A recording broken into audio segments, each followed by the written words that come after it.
And another one bites the dust. Mosaic Solar, one of the largest solar financing companies in the US, just declared bankruptcy. Now that's on top of over 2,000 pending lawsuits against solar finance companies. Does this mean that the solar finance industry is doomed? I'm going to be answering that question and giving you my take on where I think the industry is going in today's video. The smarter way to go solar. All right, now in today's video, we're talking about the recent bankruptcy filing from Mosaic Solar Finance. Now, according to the company's press release, Mosaic intends to complete a restructuring and recapitalization supported by certain of the company's existing lenders, including Forbright Bank. I'll translate that to English. That basically means that the people that Mosaic owes money to are going to be taking over the company. Continuing on with the press release, the company states that macroeconomic challenges facing the entire residential solar industry, including high interest rates and legislation that threatens to eliminate tax credits for residential solar, have impacted the flow of capital. So again, they're citing higher interest rates, legislation that could take away solar tax credits, legislation, of course, that hasn't been enacted yet, right? All this is still working through the Congress. But what really happened here is Mosaic, like a lot of other solar financing companies, has run out of cash. They owe money to bank lenders, and they necessarily can't pay those loans back, which means that those bank lenders are now taking over the company. Now, this is not the first large solar company that we've seen go bankrupt. In fact, going all the way back to 2022 is when we started seeing a number of large nationwide or multi-state solar companies going out of business. The first big one, of course, was Pink Energy, formerly known as Power Home Solar, that declared bankruptcy at the end of 2022. And I should mention that at the time that Pink Energy went bankrupt, they had over $30 million of money advanced to them by Sunlight Financial, which of course contributed to Sunlight Financial's bankruptcy about a year later. Now, Sunlight Financial is another one of these solar financing companies, similar to Mosaic, where if the contractor goes out of business, any funds that the financing company may have advanced to the contractor to help them purchase materials or pay for engineering or permits for the project, that money essentially vanishes. If the solar finance company can't recover those funds, then they take the hit. And that's what happened with Sunlight Financial. Then, of course, last year we had Titan Solar Power, which at one point was the nation's largest residential solar installer. They declared bankruptcy and they went out of business in 2024. Then, not long after that, SunPower declared bankruptcy and went out of business. Now, SunPower has been in business, I believe, since the 1980s or 1990s.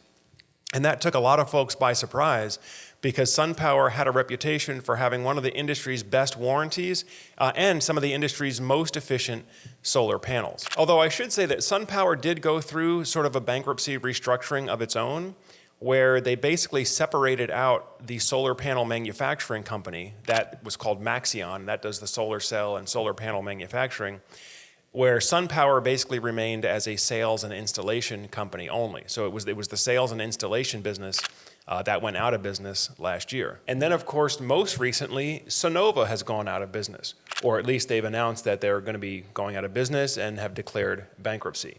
Now, Sunnova is probably known as the largest or most popular solar leasing company out there, also had a reputation for having one of the best warranties out there. Of course, now there's going to be a lot of questions of what is the status of all of these Sunnova solar systems if Sunnova is no longer in business to service the warranty. In fact, I've already seen several comments coming in on other YouTube videos of Sunnova customers saying that they don't intend on making any more lease payments for their solar system since the company is now out of business. I think time will tell as far as does Sunnova or Sunnova's creditors have any ability to recover that equipment, or is it just going to be a complete total loss and these homeowners will take what essentially becomes a free solar system. But more on that in the future. So again, in today's video, we're talking about why did Mosaic go bankrupt? Why is Mosaic going out of business? So first, let me take a moment to explain how a solar finance company works. Because a solar finance company is not a bank. They are an intermediary. And basically what they do is they originate solar loans for homeowners. So they process credit applications, they get the contractors paid and funded for the solar power systems that they install, and then they package and resell these solar loans to investors on Wall Street. So why would an investor want to invest in a solar loan? Well, at the beginning, on the surface, it looked like a high-yield, low-risk investment. I can remember when I first got involved with solar financing back in 2017, we were hearing that default rates on solar loans were less than 0.5%, which of course is much lower than defaults on auto loans or even home mortgage loans.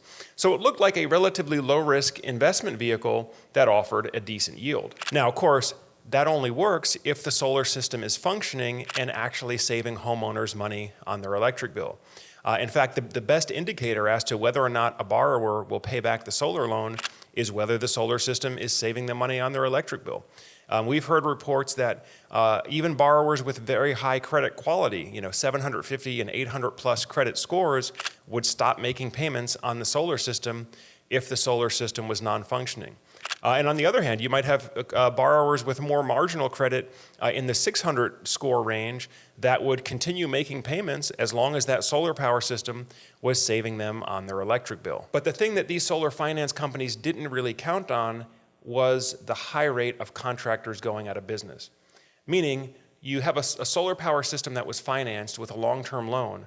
The contractor that did the original installation and was supposed to provide a 25-year warranty to keep that solar system functioning, well, that contractor has now gone out of business, and the borrower has either stopped making payments or has threatened to stop making payments on the loan until somebody comes out and fixes the solar power system. So, unfortunately for the solar finance company, that responsibility is coming back to them because although legally they're probably not required to provide repairs or maintenance on the solar power system, the last thing that the solar finance company wants is for their borrowers to start defaulting and the quality of those loans to go down because, again, they're going to go back to Wall Street with another bundle of loans every 6 months or a year, and they want buyers for those loans. The buyers aren't going to show up if those default rates shoot through the roof. I mean, this reminds me of the 2008 subprime mortgage crisis all over again.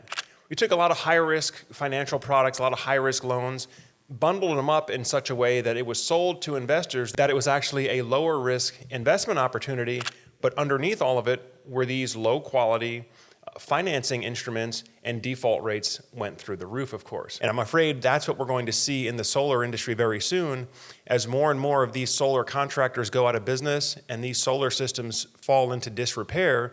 I think more and more borrowers are going to say, I'm sorry, Mr. Finance Company, I'm not making another payment on my solar system unless you send somebody out here to fix it. And then, of course, there's the issue of dealer fees that's now coming to light.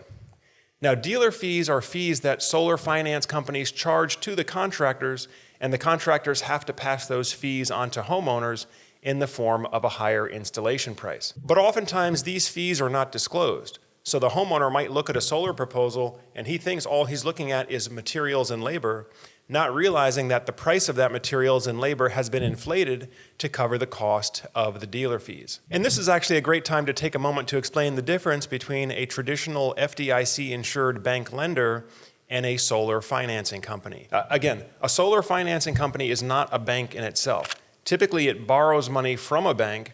It will use that money to fund solar installation projects. It'll create those loans, and then it will sell those loans off to investors to be held for longer term. But they typically all charge dealer fees. In order to offer a competitive interest rate on the financing, typically these solar financing companies are charging 20, 25, 30%, even 40% in dealer fee, meaning that, let's say for a $100,000 solar installation project, $40,000 could be taken right off the top and kept by the finance company before the contractor is paid the first dollar.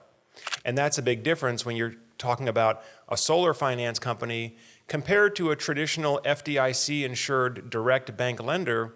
With a direct bank lender, typically you can borrow with no dealer fees, and of course they have to give you full disclosure of exactly what your cost of financing is. Now, as I mentioned earlier, there are over 2,000 lawsuits pending against solar finance companies. And the basic situation is this. You have a homeowner that has a loan for their solar power system.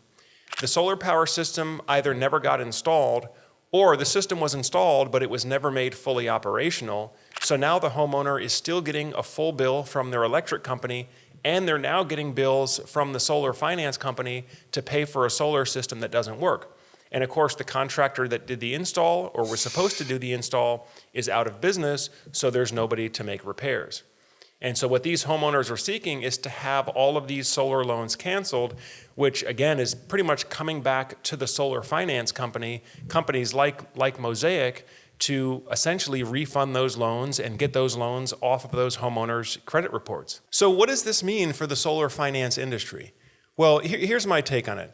I think that we've already seen peak dealer fees. I don't think that the market has any appetite, whether salespeople, contractors, or homeowners, have any appetite to see dealer fees increase from where they are now. I mean, think about it. A 40% fee, that's like paying 40 points on your mortgage just to get a competitive market interest rate. It just doesn't make sense, in my opinion. The other issue is, and I think where all of these solar finance companies really miscalculated, was that they are going to be liable, whether legally or just because of the fact that they want to avoid borrowers defaulting, that these solar finance companies are ultimately going to be responsible for maintaining the production of these solar power systems over the entire term of the financing. And again, I know a lot of these loan agreements are not written up that way, but if more of these homeowners pick up the phone and say, hey, look, I'm not making another payment on my solar system until you send somebody out there to fix it, these solar finance companies are going to get in the business of solar repairs and maintenance, or if they can't afford it, frankly, they're probably going to go out of business. And so I'll just go on the record now. My prediction is that you're going to see the specific solar finance companies that charge these dealer fees, and they make all these promises, and they have independent third-party dealers and contractors doing the financing for them. I think you're going to see that business model sued out of existence. And so Mosaic was the latest casualty in what has been a bloodbath in the solar industry for the past couple of years. But if Mosaic is having these problems and Sunlight Financial had these problems, I think that you may see other big names like GoodLeap and Dividend come under similar pressure. So folks, as always, if you're getting good value from the videos that you watch here on Solar Surge, make sure you hit that thumbs up button. Also, go ahead and subscribe to the channel if you haven't done so already. That way, as we have new videos and announcements coming up like this, it'll come up on your recommended feed and you can stay up to date with everything. Of course, if you're a homeowner or if you're in the process of looking at different solar power or battery options for your home, if you need to get a price quote, or maybe you already have a price quote and you need to get a comparison to make sure that you're getting the best equipment and the best deal, as always, feel free to reach out to us on the link below here. You can set up a call with a Solar Surge expert or just use the free online quote tool to see how much solar and battery storage costs in your area. But that pretty much does it for today's video. Again, another large nationwide solar company is out of business. Mosaic Solar Finance is getting taken over by its creditors, and we'll see what, if anything, emerges on the other side.